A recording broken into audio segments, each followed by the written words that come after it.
All right, Genesis chapter 11. We have two key things happening in Genesis 11. That's the Tower of Babel, division of the nations by language then, and then the introduction to Abram. And we want to see a couple of key things with both of those segments because they're both really vital to current day and how we see the world. So the Tower of Babel, all nations spoke the same language. And there in verse 6, the Lord said, "Indeed, the people are one, and they all have one language. And this is what they begin to do. Now, nothing that they propose to do will be impossible for them." So a united people with a united language has great possibilities because we're created in the image of God. If people are unified, they can do amazing things to the good or to the evil. And God's cautioning to the evil intent of Babel and what Nimrod wanted to do. God says, let's stop that. We need to stop that. And then there's also a nugget in there, the triune nature of God as a compound unity. Let us.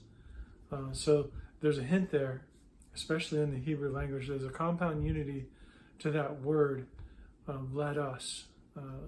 See what man is doing. So God scatters the language. He confuses the languages. And by just the very simple fact that they can't communicate, they begin to group off into separate, different, distinct groups. And they move away from each other and they begin to scatter.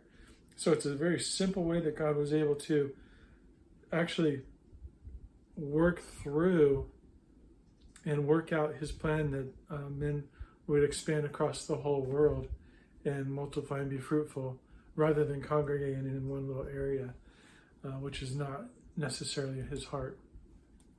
Then the second half of this chapter is the genealogy of the line of Shem, the son of Noah. So with Genesis chapter 5, Genesis chapter 11, Matthew chapter 1, you have every generation from Adam to the Messiah, Jesus Christ. So that's why this chapter is key, because it gets us from Noah to Abram. And then Abram is picked up in Matthew, and the line of Abram brings us to David, and then from David to Jesus.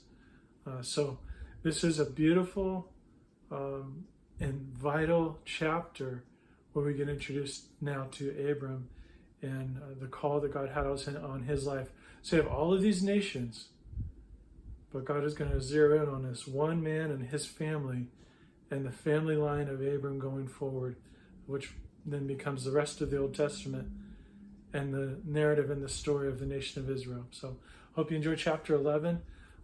Really dive in and look at those names. They might become familiar to you. But yeah, pair up chapter 5, chapter 11, and Matthew 1. A really beautiful little thread there throughout the scriptures.